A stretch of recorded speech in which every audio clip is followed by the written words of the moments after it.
Hello and welcome to the first episode of the Anime and Life Lessons podcast, where we talk about anime and lessons I've learned as a 20-something-year-old. Now, my birthday is coming up in 2 days. I'm turning 24, so I'm currently 23, and I'm trying to savor every fucking minute of this youth that I have, because I don't know what it is, but every single year around my birthday, like at least a month prior to my birthday, I start feeling miserable. Um, and part of it is because I feel like I haven't reached reached my goals in life. I haven't gone to the places that I've wanted to go in life. Um, and I think that as a young person, I think that I am not realizing how truly young I am. And I think that's really uh, adding on to the stress. So, one thing I, and people like me have issues with, from what I've heard, is a lot of us think that we're sort of running out of time, even though we may be, in our early 20s, mid 20s, late 20s. A lot of us think we may be running out of time to get to wherever we want to be in life, and I don't think that's the case here. I think there's a societal pressure that really skewed uh, our way of thinking, our way of living. So, what I'm getting at is I'm about to be 24. And all I can do is I can look at where I wanted to be in life, where my whole life plan was supposed to end up, and then I could look at someone else who's younger than me and go like, they're already at the place I wanted to be. So what did I do wrong? When in reality, I didn't do anything wrong. Detours in life are natural. They're going to happen because you can't plan life. And that's something I'm just starting to really figure out. As well as for like just aging and feeling like I'm aging out of being able to do fun things and pursue my dreams. Um, and seeing like younger people who are achieving my dreams. Uh, One thing I've realized is there's always going to be someone younger than me. The birthing of humans did not stop July 28th, 1997. There were people born the day after me, and then every day after my birth as well. So there's always going to be someone younger than me that's doing something that I want to be doing. But just because they're younger than me and doing that doesn't mean I can't also do that. And that's something I've been really getting into lately. Like I've been very much becoming content with growing older, um, and not just becoming content with the idea of growing older and not being able to. I haven't become content with the idea of growing older and not achieving my dreams. My content has come with growing older and still being able to pursue my dreams. Because really, in life, you're never supposed to. Look, life. My sister died last year, October 10th, 2020. She died of a drug overdose. She was 28. She was 28 years old. It's so fucking young to die. Um, so looking at her life and just there was so much life she hasn't lived. There's more life that she hasn't lived than she has. She was so fucking young to die. And I think looking at myself now as someone who's about to be 24 years old, I think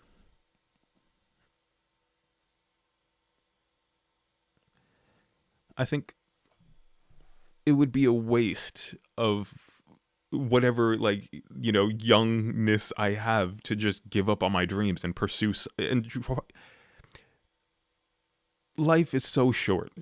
I feel like I'm having such a tough time talking. Life is so short. But uh because of that, you should savor it. I know I sound like fucking like Aunt Tre'von over here giving life advice, but seeing how short my sister's life was really forces me to like think of how short life is in general, because at most, we get like what, 80 years as people on, if we're lucky. And that's really like, in the grand scheme of everything, that's not that much. I've been having I've been having an existential crisis for like the last week. Life is so short that why would you spend it doing something that makes you miserable? There's just no point to it. Like, look, I get it. You need money to pay bills and for food and rent and whatnot. But literally, don't fucking waste your time doing something you don't want to do, because eventually we're all gonna die. Look at look at it like that. Eventually we're all gonna die. One great thing that I heard one time, I believe it was from a comedian named Jim Norton. He's a very funny comic.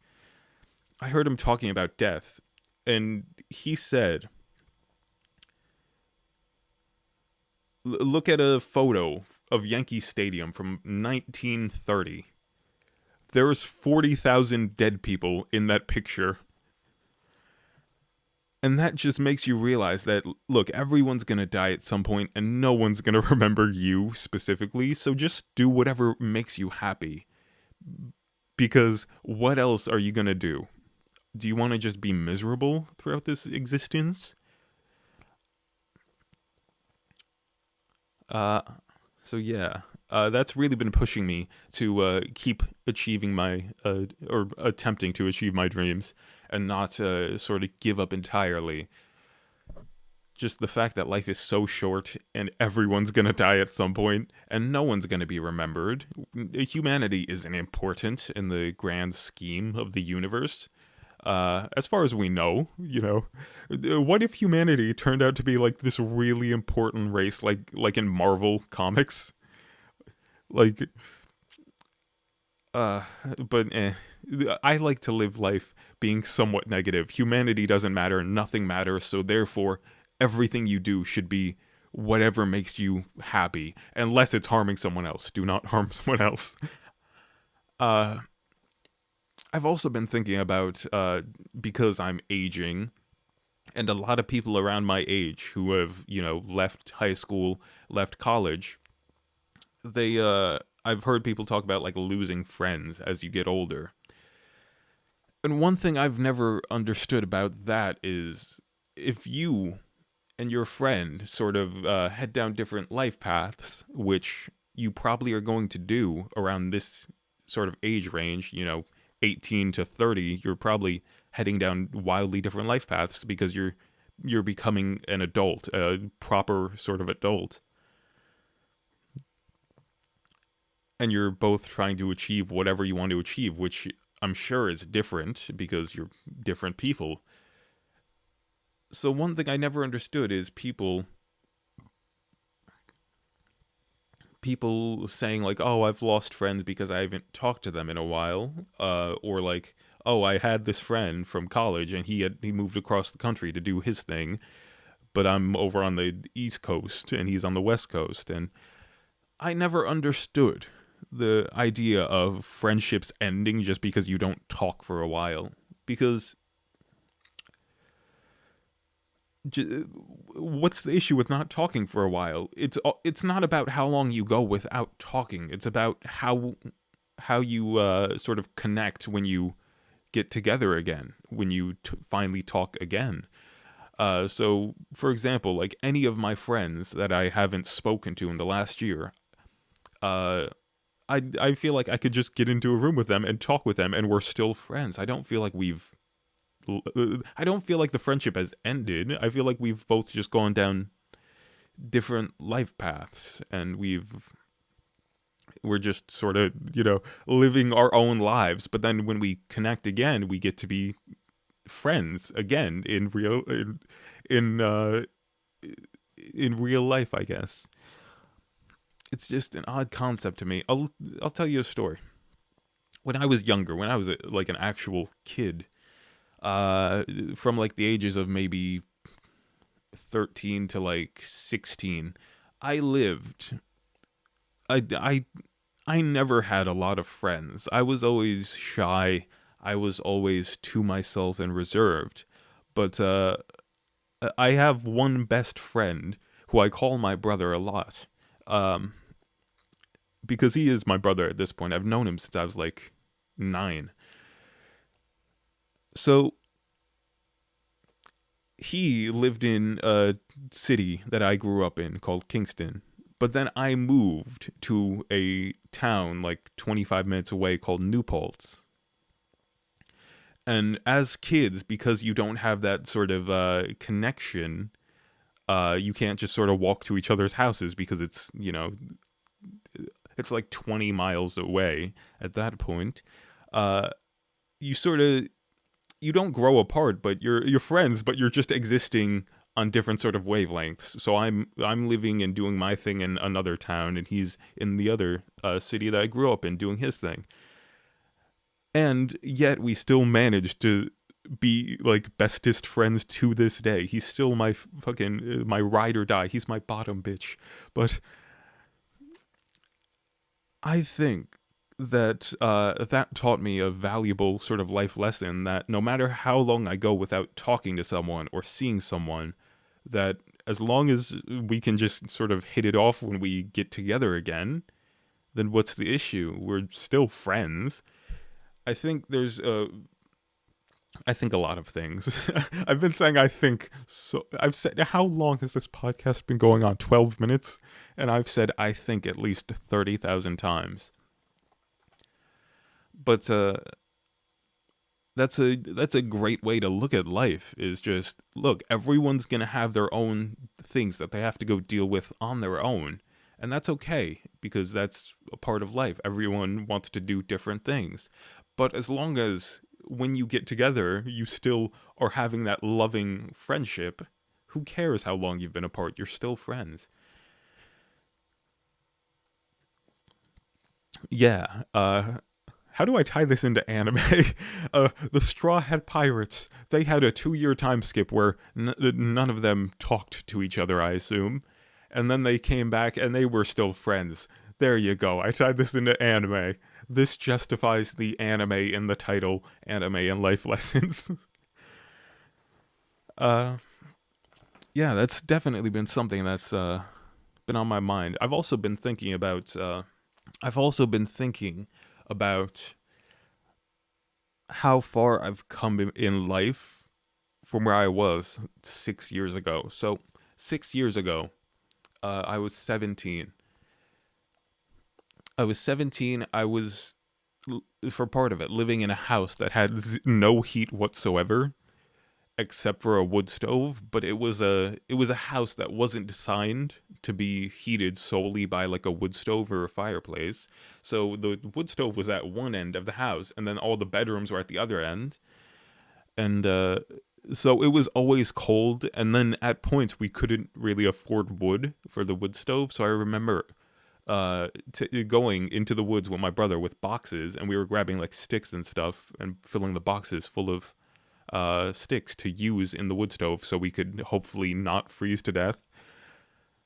And I'm thinking about that, and I'm thinking about like where I am now and all the steps that I took. So, you go from like 17, 18, you finish high school, your schooling, and then you get your first job. And I remember my first job sucked ass so bad. I worked at a place called Ollie's Bargain Outlet. It's a department store where they sell really cheap shit, and their clientele was they were going for like an older demographic, like people in their 60s. And the music that they fucking played, like Walmart will play pop songs like to try and do whatever. It's family friendly shitty retail pop. You know the music that I'm thinking about. But this place played like fucking music from the 40s. It was so shitty. Oh my goodness. I wanted to throw myself through a window because that just the atmosphere of being 18 and not knowing where you're going in life and not knowing what to do in life, and then going to this job where everything's just so depressing, and all of my coworkers were, and this is not an attack on them, but they were all older people. They were people in like the second youngest people to me, I think, were in like their early 30s. But then there were also like people in their like 50s, 60s working like the registers. While I was just sort of like a shelving guy, a stocking guy who would put stuff on the shelves. And just like being 18 and being surrounded by so much what are considered older people, I thought like, is this fucking life? Like, is this all I have to look forward to? And then I remember I put in my 2 weeks notice. And I quit because I legitimately was having like a mental breakdown, because I was just everything, the idea of that becoming my life. I would rather fucking slice my own fucking throat open than have to work at like a dreary, dusty place like that until I'm fucking 65 and then retire. But I remember I put in my 2 weeks and I quit, and I lied to my mother and said I got fired because I was so ashamed to quit. Because my family is a family of workers. We are what you would probably call the working poor. So like my mother, she worked at an HIV clinic during the day as the manager of an HIV clinic, and then at night she would bartend or manage like a bar. My sister would work catering and do all this other shit, and then just we were a family of workers, and like they would always sort of talk about how hard they work and how much they're workaholics. But like, I don't think I had that gene in me to be a fucking workaholic for something that I don't like or believe in. Because whenever I like something and I really enjoy what I'm doing, I'll do whatever it takes to do it. But the idea of like working at like a department store, it's just dusty and they have cheap garbage products and there's just old people around and old music, and I was 18. Oh, I lasted like what, 6 months at that job maybe. Oh, that was gross. But then I remember I got my second job at Best Buy, the old Best of the Buys. And I remember going into it, and it had a different atmosphere. Everyone around me was young like me. They were all college age into like their mid 20s. And I remember like it wasn't a bad feeling working there. Like I worked there for 4 years. And it wasn't a bad feeling. Everyone around me was similar to me in life. Like no one knows what they're doing. As well as the money was better. It was like $1.50 more to work there than when I was working at Ollie's. And I don't know what it is. I remember working so hard at that job at some points. Like, it's weird how capitalism, I hate to get political, it's weird how capitalism functions. Because I remember I was a salesman. I worked in the home theater department. I would sell TVs and like video game consoles and DVD players and things that go along with like home theater systems. And I remember working so hard to get like credit card applications to get people to sign up for like a Best Buy credit card, and working so hard to get like my revenue for the day to hit like 10 grand in one day. Meaning like I was selling 10 grand worth of items in one day. And I remember thinking like, at one point I just went, fuck this, because I was doing so much work, yet I was making like $11 an hour, and I was just I don't know what it is about me where I can work hard if I enjoy a thing, but then once I stop enjoying a thing, I just lose interest completely. That's probably what makes me a bad boyfriend as well, because like I uh look, I haven't officially had a girlfriend because I always fuck it up. So like I'll date a girl and I'll think like, all right, this is going well, but then something in the back of my head is like, you need to fucking stop. You need to stop trying to find happiness in something. There's something where like I know what it is. My parents are both fucked up people. I know exactly what makes me such a bad fucking like what would make me a horrible partner to have. My parents are such fucked up people, and I have never seen a loving relationship in my life. I have not once seen my parents like in a they're separated, by the way. They've been separated for since I was like 16. So what's that? 7 years ago? I'm bad at math off the top of my head. Yeah, 7 years ago, 8 years ago. So my parents separated when I was 16, but before that, there was just a lot of fucking fighting, and and a lot of sort of separations, but then coming back together. And really, they just weren't good for each other. Partly because my father cheated on my mother, which I don't hold a grudge against that because that doesn't affect me. I'm his son. That's a personal partner thing between those two. That was an issue. Um, I do hold a grudge against my father because he fucking left and then stopped talking to me and never really he never really enjoyed me as a son. I disappointed him quite a bit because I was just he was a very strong athletic guy, and he likes hip hop and rap, and both of us just missed each other as like individuals.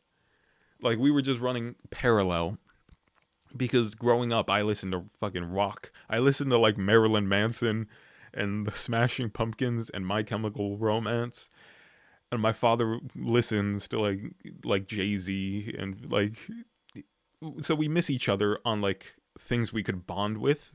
He likes sports. I don't like sports. Uh I'm an artist.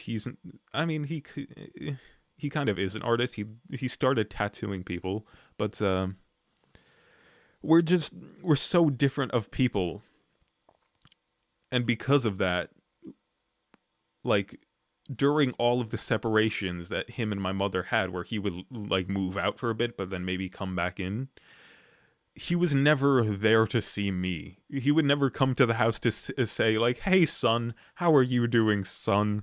uh how's your day, how's school, how's all this other bullshit, how are you feeling? He was pretty much there to fuck my mother and leave.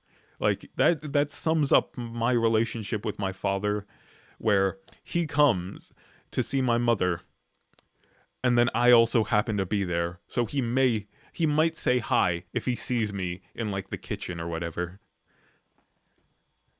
And like that part of that really messed me up, I think, because I've never seen the whole like loving like, oh, let's go out on a date and whatnot and fucking do fun shit and buy people gifts. And I don't know how to be a fucking a good man is what I'm saying.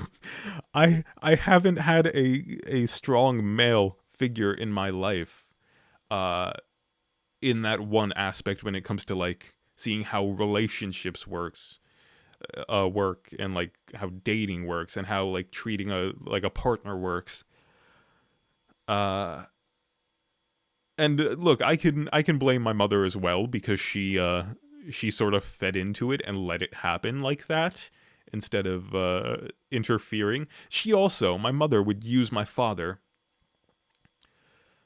She wouldn't call him over to say like, hey, come fucking hang out with your son, don't be a fucking deadbeat. Come do fatherly shit, you fucking cunt. She would never do that, but she would always have him come over when it came time to like discipline me. So like whenever it was like, Tre'von, you're not doing your homework. Or Tre'von, you're running your mouth, or any of the other like disciplinary things. She would always have him come over to do it, which his form of discipline is physically threatening me because I'm 6'1". I'm a tall guy. I'm not very muscular, but overall I'm somewhat of a big guy, I guess. So like I guess my father took this in a way where like he's like also we're around the same height.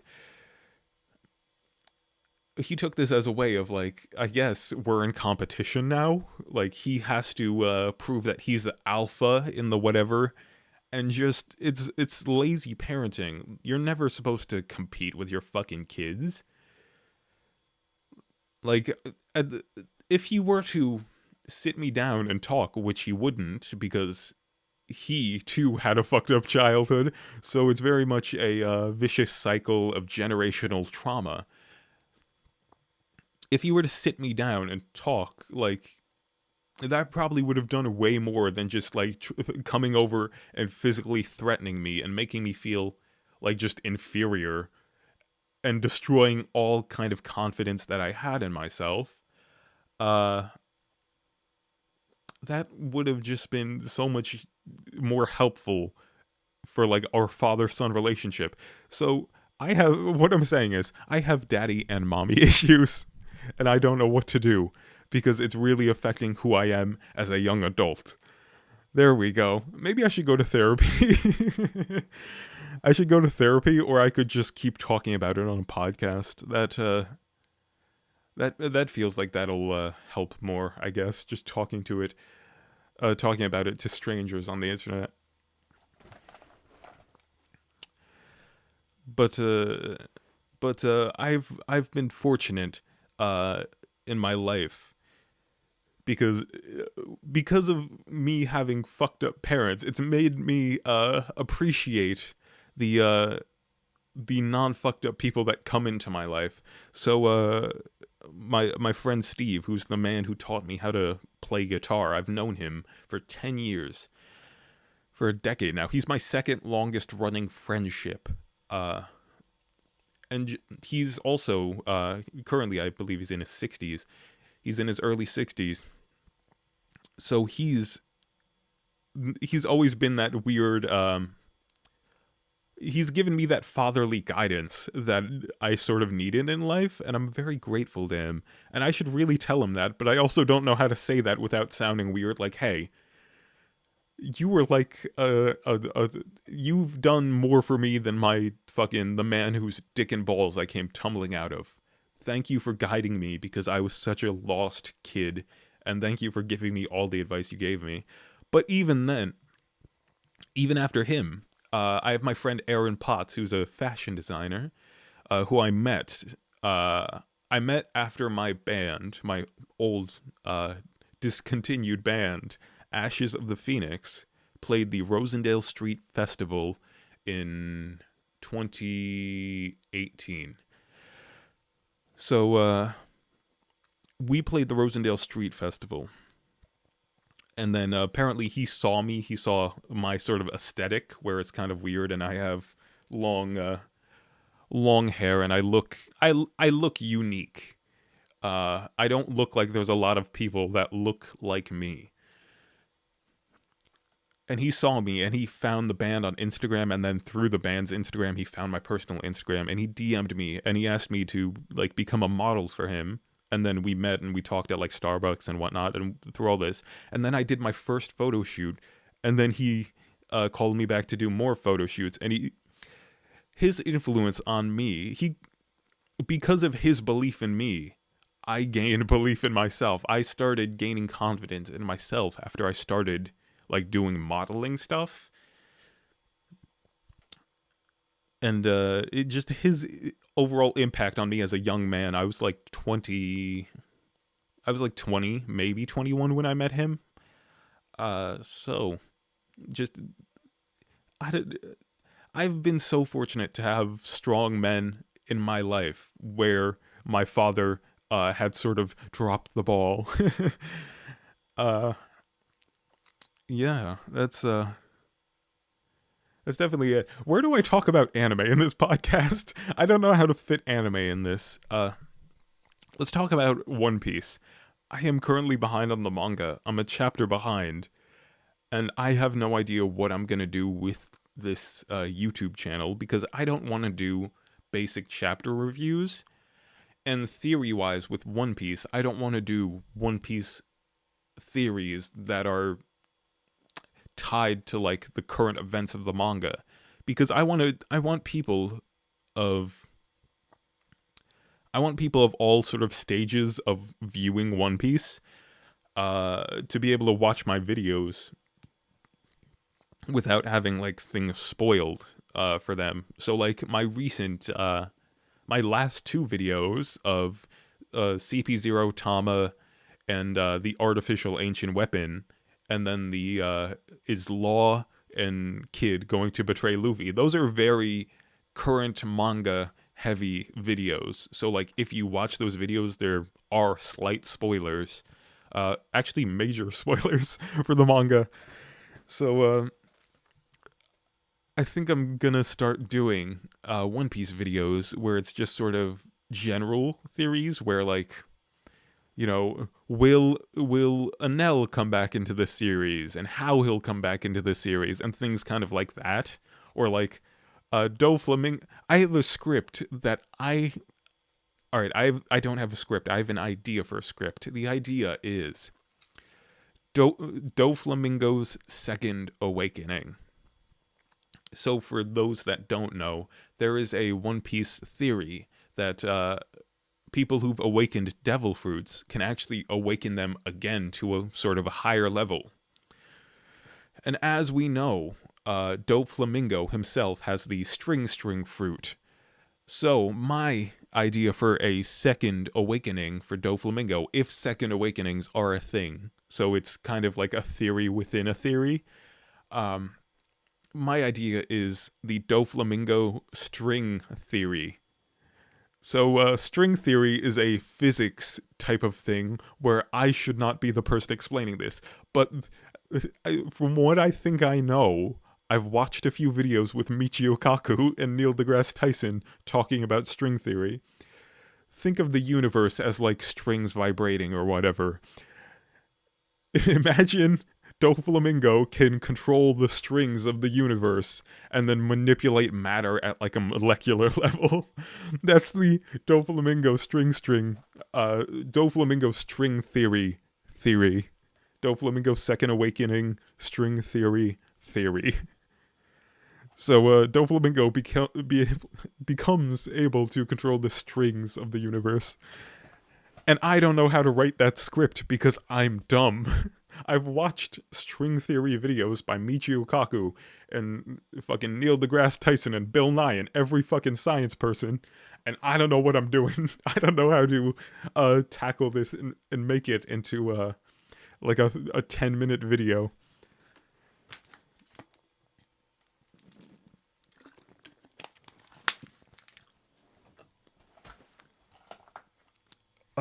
But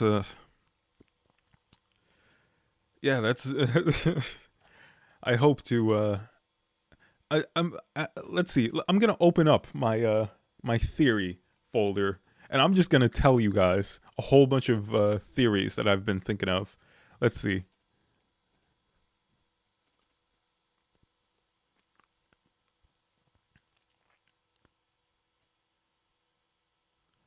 Okay, this is a good one right here.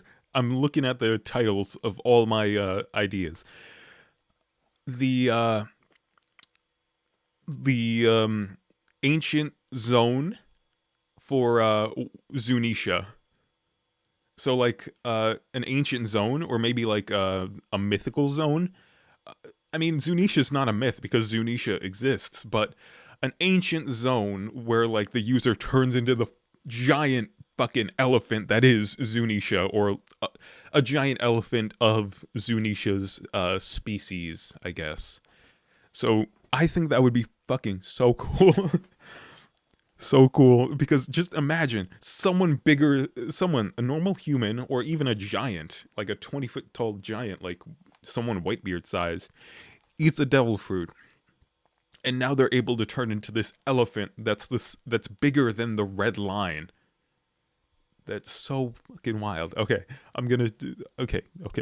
I'm getting excited. I like sharing my ideas for scripts.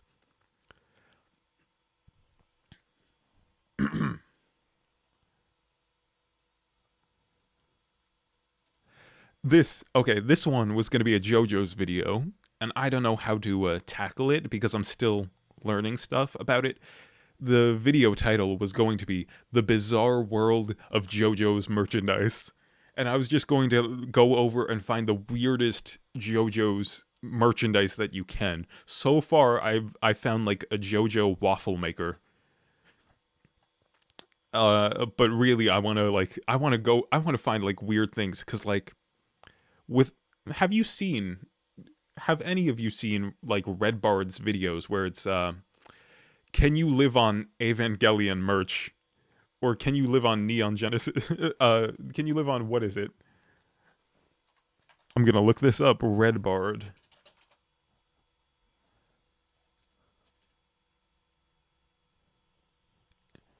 Yeah, can you live entirely off of Evangelion merchandise? I will put a link to that video in the description. But I wanted to do something like that where I just find the nichest merchandise for like JoJo and then just sort of talk about it and then see like how practical it would be to do something similar, like maybe live off of it. But yeah, that's one of my other videos, and really that video only came about because it was just sort of wordplay with the JoJo's Bizarre Adventure and the Bizarre World of JoJo's Merchandise. So like that script wasn't, I didn't have the idea of going through and finding all the weird JoJo merchandise. But the idea was probably originally like the Bizarre World of JoJo's something, where like maybe I talk about the JoJo's universe and how like the societies behind that's actually a good idea. Maybe I'll talk about the societies within the JoJo's universe. I don't know. I have a lot of ideas, and I'm so I don't know. I'm just so some ideas I start working on, and I'm like, this is really fucking cool, and then I'm like, this is stupid, and someone else has already done it, and then I stop sort of doing it. Like I have a script that's almost complete, talking about the every hot devil fruit in One Piece, every heat-based devil fruit in One Piece. So Ace, Akainu, the guy in the one filler arc that can get really hot, like turn his body really hot, kind of like ovens fruit, oven as well, and the like every sort of heat-based devil fruit. I was gonna just explain everything about each of those fruits, and it was gonna be maybe a 20-minute video. But then I thought about it, and I just realized, like, Tekking has kind of done this already, but he's done it in, like, individual videos where he'll talk about the Magu Magu no Mi, and then the Mera Mera no Mi, and then the whatever fruit. So I kind of shelved that idea. Oh, here's one that I'm thinking of. What if a poneglyph ate a devil fruit? That's a script that I really want to get done because I think that's going to be an interesting video. So as we know, there are objects that ate devil fruits in the One Piece story. We have the one gun, the gun dog that is a part of Baroque Works. I'm blanking on which what's the name of that dog? I'm so bad at remembering names. But we have that one gun dog. And then we also have Funkreed, yeah, the sword that Spondum has that turns into an elephant. It's, yeah. So I'm thinking about, like, okay, a poneglyph. What if Vegapunk what if the world government knows of one poneglyph and they gave it like a devil fruit to turn it into a human or something, or into something? Maybe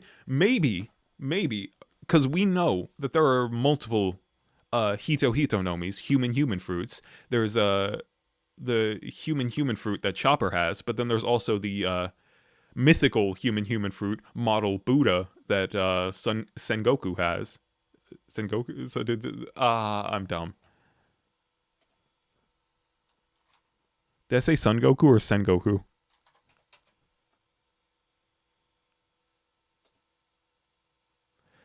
What's his devil fruit?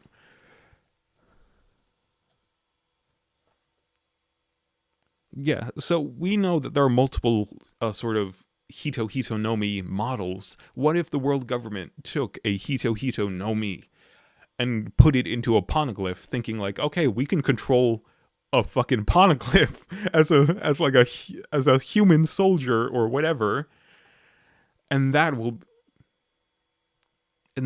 be the sort of thing. Yeah, I'm running out of steam here. I'm running out of steam. So I think I'm going to end it here. Thank you for listening to the first episode of the Anime and Life Lessons podcast, where we talk about anime and lessons I've learned as a 20-something-year-old. Thank you, and I will see you at the next one.